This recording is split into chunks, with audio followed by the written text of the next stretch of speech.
السلام عليكم. ليه الانضباط اقوى من الموهبه؟ تخيل كده اتنين لعيبه كوره موهوبين، الاول عنده مهاره كده من عند ربنا زي ميسي مثلا، بيعرف يعمل حركات بالكوره محدش بيعرف يعملها غيره، بس اللعيب ده بيغيب كتير عن التمرين ودايما كده يطلع بحجج واعذار وهميه علشان يتغيب. ومعانا لاعب تاني مهارته عاديه جدا بس كل يوم في الملعب بيجتهد وبيسمع كلام المدرب وبيحاول يعرف اخطائه علشان يتعلم منها. سؤال بديهي، تفتكر كده مين اللي هيوصل فيهم؟ اكيد التاني المنضبط طبعا. الكلام ده ما ينطبقش على الكوره بس، ده حقيقه انه في كل حاجه في حياتنا. احنا دايما بنبالغ في تقدير الموهبه ودايما بنعتبرها ان هي بس سر النجاح، وبننسى الانضباط اللي هو اصلا اساس اي نجاح. واكيد الناس اللي بتشجع كوره عارفين نماذج زي اللي احنا قلنا عليها دي وعاصرناها في جيلنا ده. الموهبه طبعا جميله جدا وهتفتح لك ابواب كتير، بس الحقيقه ان الانضباط هو اللي بيخلي الموهبه دي تكمل. طيب ليه مش بنعرف نكون منضبطين؟ الحقيقة ان الكلام عن الانضباط سهل وجميل، بس الحقيقة تطبيقه صعب.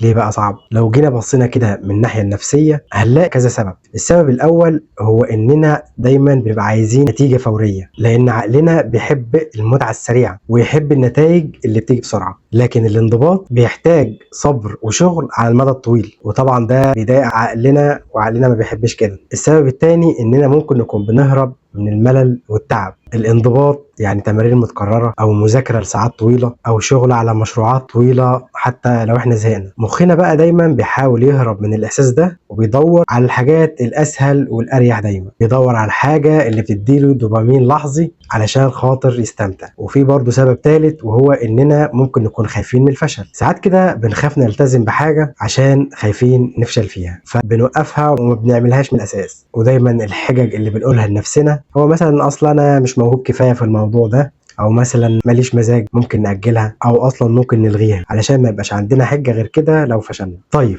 المفروض نعمل ايه علشان خاطر ننضبط او نتعلم الانضباط حتى لو احنا نملك الموهبة، ودي طبعا مش موجودة عند اغلبنا اصلا؟ قبل ما نعرف ازاي استأذنك بس تعمل لايك واشتراك كده على السريع عشان ده مهم جدا لخوارزميات القناة. بسم الله. اول حاجة علشان نعرف ننضبط لازم نفهم نفسنا ان المزاج ملوش علاقة بالشغل. الحاجات اللي واجب علينا نعملها ملهاش دعوة بأي ظروف او اي مزاج، فلازم نتجاهل المود ونركز على الشغل. اكبر غلطة للأسف بنعملها هو اننا او اغلبنا بيربط الشغل بمزاجه، وبنقول لنفسنا مثلا انا ماليش نفس اذاكر دلوقتي، او مثلا مفيش طاقه انزل الجيم. لازم نتعلم ونفهم ان المود ملوش اي علاقه بالحاجه الواجبه علينا، المود ملوش اي علاقه باللي المفروض يتعمل، لان لو احنا اعتمدنا على ان انتاجيتنا معتمد على المزاج يبقى للاسف عمرنا ما هنكمل في حاجه وهنخسر، لاننا طبعا عارفين ان المزاج او المود ده دايما متقلب ومش ثابت. يوم بتلاقي نفسك متحمس جدا ويوم تاني بتصحى مالكش نفس تعمل اي حاجه. هنا بقى بيجي دور الانضباط علشان يوزن الموضوع. الانضباط هو اللي بيخليك تشتغل حتى لو مزاجك مش رايق. يعني انا مثلا لو معتمد على المزاج او المود،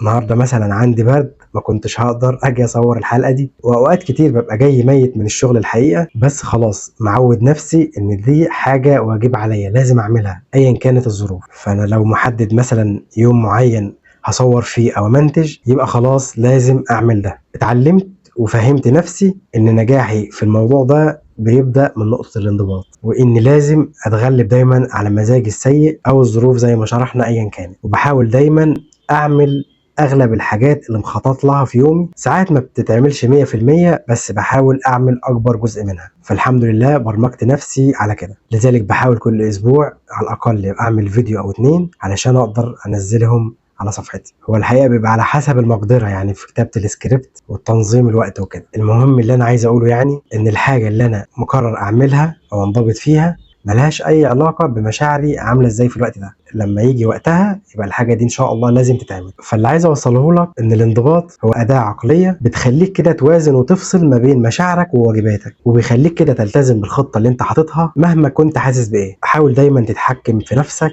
وتفتكر انك مش عبد المزاج، وانت اللي بتتحكم دايما في تصرفاتك وافعالك. واول خطوه عشان تقدر تبني الانضباط ده هي انك تتقبل وتفهم ان الايام الصعبه اللي بتعدي عليك والظروف دي جزء كده كده من الرحله، جزء من الطريق. عادي جدا انك هتحس بملل وعدم رغبه وبيحصل فتور في اوقات كتير جدا، وكل ده عادي وبيحصل لنا كلنا. بس الاهم انك تكون فاهم ده، والاهم انك تكمل رغم كل اللي قلناه ده. بناء الانضباط بيحتاج منك وعي، وبعدين تقبل، وبعدين شغل. وعي بالاسباب اللي بتخليك مش ملتزم، وتقبل ان المزاج مش عذر، وشغل مستمر حتى في اصعب الايام اللي بنمر بيها. اتمنى اكون قدرت اوصل لك قصدي، واتمنى انك تقول لي برضو في الكومنتات انك وصل لك كلام. فلو فهمت انا قصدي اوصل لك ايه، قول لي بقى ايه الخطوه اللي انت ان شاء الله هتاخدها وهتكمل فيها برغم اي ظروف ان شاء الله، وبغض النظر عن اي حاله مزاجيه. صدقني النجاح بيبدا من هنا، انك تتحكم في مودك وتشتغل برغم اي نفسيه انت فيها. ابدا بحاجه بسيطه جدا تدرب نفسك فيها علشان تقدر تبني انضباطك. وحابب اشكرك انك كملت لغايه هنا، واتمنى بجد اكون افدتك. تعمل لايك واشتراك للقناه علشان ده هيساعدني ويعلي من شأن القناه ان شاء الله. واشوفك في فيديو جديد باذن الله. السلام عليكم.